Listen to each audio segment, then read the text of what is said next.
శ్రీ కోయ ఎల్లమ్మ తల్లి జ్యోతిష్యాలయం ఫోన్ ద్వారానే జ్యోతిష్యం చెప్పబడును. విద్య, ఉద్యోగం, వ్యాపారం, ప్రేమించిన వారు దూరమవడం, భార్యాభర్తల మధ్య గొడవలు, అత్తాకోడళ్ల మధ్య మనస్పర్ధలు, కుటుంబ సమస్యలు, ఆర్థిక సమస్యలు, స్త్రీ పురుష వశీకరణం, పెళ్లి కుదరకపోవడం, సంతానం ఆలస్యం కావడం మొదలగు అన్ని సమస్యలకు పరిష్కారం చూపబడును. నమ్మకంతో కాల్ చేయండి. Phone number 9014339338. మార్చి 29 ధనస్సు రాశి వారికి కొత్త సమస్య రాబోతుంది.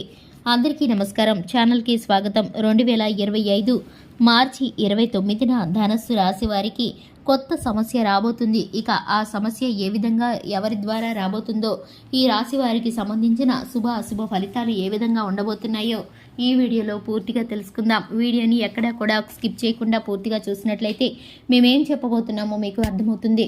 వివరాల్లోకి వెళ్లే ముందు ఛానల్ని ఇంతవరకు సబ్స్క్రైబ్ చేసుకున్నట్లయితే వెంటనే ఛానల్ని సబ్స్క్రైబ్ చేసుకుని పక్కనే ఉన్న గంట సింబల్ మీద ఆల్ అనే ఆప్షన్ని క్లిక్ చేసినట్లయితే మేము చేసే ప్రతి వీడియో నోటిఫికేషన్ మీకు చేరుతుంది. ఇక వివరాల్లోకి వెళ్ళిపోదాము. ధనుసు రాశి వారు కార్యరంగంలో దూకుడుగా వ్యవహరిస్తారు. మంచి చెడు ఆలోచించిన తర్వాతే ఏ పనైనా సరే మొదలు పెడతారు. అయితే ఈ యొక్క రాశి వారి జాతకం ప్రకారం చూసుకున్నట్లయితే ఈ రోజు దినఫలాల ప్రకారం మీరు కొత్త సమస్యని ఎదుర్కొనే అవకాశాలు కనిపిస్తున్నాయి. మీ యొక్క బంధువుల మధ్య జరిగిన గొడవను పరిష్కరించాలనే ఉద్దేశంతో మీరు వారి గొడవల్లో తలదూర్చి ఒక కొత్త సమస్యని కొని తెచ్చుకునే అవకాశాలు కనిపిస్తున్నాయి. కాబట్టి జాగ్రత్తగా వ్యవహరించండి. ఒకరి మనసు ఒప్పించకుండా జాగ్రత్త పడండి. ఎవరైనా సరే ఇద్దరు వ్యక్తులు గొడవపడి ఆ సమస్య మీ ముందుకు వచ్చిందంటే కనుక ఆ సమస్యను పరిష్కరించే క్రమంలో ఒకరికి సపోర్ట్ చేస్తూ మరొకరి మనసు నొప్పించకుండా ఇరువైపులా ఉన్నటువంటి వ్యక్తులకు మీరు కన్విన్స్ చేయడానికి ప్రయత్నం చేయండి. అలాగే నీతి నియమాలను గుర్తించుకోండి. మీరు ఈ కలిపే సమస్యలో మీరైతే కొత్త సమస్యలు తెచ్చుకునే అవకాశాలు కనిపిస్తున్నాయి. ఈ అంశంలో మీరు జాగ్రత్తలు తీసుకోకపోతే బంధాలు విచ్ఛిన్నమవుతాయి. మీరు ఈ రోజు ఉద్యోగంలో జాయిన్ అవ్వడానికి కాస్త ఒత్తిడిగా ఫీల్ అవుతూ ఉంటారు. కొత్త ఉద్యోగం కోసం బాధ్యతలు స్వీకరించాల్సిన పరిస్థితులు ఎదురవుతున్నాయి. ఈ విషయంలో తొందరపాటు అస్సలు పనికిరాదు. ఆలోచించి నిర్ణయాలను తీసుకోండి. ఎందుకంటే ఈ సమయంలో మీరు తొందరపాటు నిర్ణయాలు తీసుకునే అవకాశాలు కనిపిస్తున్నాయి. ఈ రోజు మీ యొక్క పై అధికారులతో వాగ్వాదానికి దిగే పరిస్థితులు కూడా ఉన్నాయి. కాబట్టి ఈ రాశికి చెందిన వ్యక్తులు జాగ్రత్తగా ఉండాల్సిన పరిస్థితులు ఉన్నాయి. ప్రమోషన్ పొందుకునే పరిస్థితులు గోచరిస్తున్నాయి. సహోద్యోగుల సహకారం మీకు కార్యాలయంలో చక్కగా అందుతుంది. ఈ యొక్క రాశి వారికి సంబంధించి ప్రతి ఒక్క అనుకూలత కూడా చక్కగా ముందుకు వచ్చే పరిస్థితి గోచరిస్తున్నప్పటికీ ఒత్తిడి కారణంగా కొన్ని ఇబ్బందులను ఎదుర్కోవాల్సి వస్తుంది. ఇక ముఖ్యంగా చూసుకున్నట్లయితే మీరైతే వ్యాపారస్తులు లాభసాటి ఫలితాలను పొందుకోబోతున్నారు. వ్యాపార జీవితంలో కొన్ని ముఖ్యమైన నిర్ణయాలు తీసుకోబోతున్నారు. వ్యాపార రంగంలో కీలకమైన నిర్ణయాలు తీసుకునే క్రమంలో మీ యొక్క వ్యాపార భాగస్వామ్యులతో కొన్ని గొడవలు జరిగే అవకాశాలు కూడా ఉన్నాయి. కుటుంబ సభ్యుల నుండి ఈ రోజు మీకు చక్కటి మద్దతు లభిస్తుంది. ఇక ఈ యొక్క రాశి వారికి సంబంధించి పూర్తిగా మీకైతే కనుక అన్ని విషయాల్లోనూ అనుకూలత అనేది కనిపిస్తుంది. ఈ యొక్క రాశి వారు శివారాధనతో పాటు హనుమాన్ చాలీసాను కూడా పఠించడం ద్వారా చక్కటి ఫలితాలను పొందుకుంటారు. అలాగే మీకైతే కనుక కుటుంబ సభ్యులు ఎప్పుడు కూడా సపోర్టుగా నిలుస్తారు.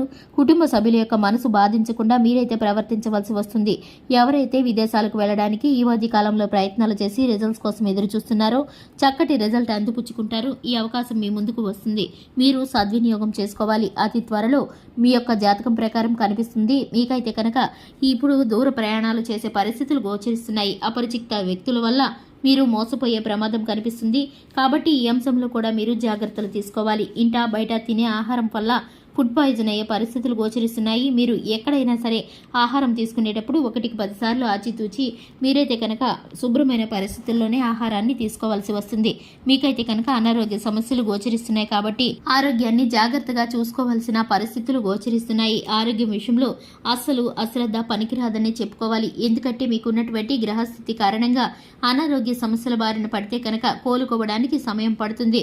ముఖ్యమైన పనులన్నీ కూడా వాయిదా పడిపోతాయి. ఇక మీరైతే కనుక కొంత నష్టాన్ని ఎదుర్కోవాల్సి వస్తుంది. ధన నష్టంతో పాటు మీరైతే కనుక కొంత ఒత్తిడికి గురవుతారు. అందుకని మీరైతే కనుక సానుకూల ఫలితాల కోసం ఎప్పుడు కూడా సామరస్యంగా ఆలోచిస్తూ మీరైతే సహనాన్ని ఓర్పుని పాటిస్తూ ఆరోగ్యం పట్ల జాగ్రత్తలు తీసుకుంటూ భగవంతుడి మీద భారం వేసి మీ పనుల్లో వాయిదా లేకుండా మీరు కష్టపడితే కనుక చక్కటి ఫలితాలను పొందుకుంటారు. సుబ్రహ్మణ్యేశ్వర స్వామికి ఆరాధన చేయడం ద్వారా, లక్ష్మీదేవికి ప్రతినిత్యం ధూపదీప నైవేద్యాలతో ఆరాధన చేయడం ద్వారా చక్కటి ఫలితాలను పొందుకుంటారు. చూశారు కదండి, ఇది ఇవాల్టి వీడియో. వీడియో నచ్చినట్లయితే లైక్ చేయండి, ఛానల్ని సబ్స్క్రైబ్ చేసుకోండి. Thanks for the watching.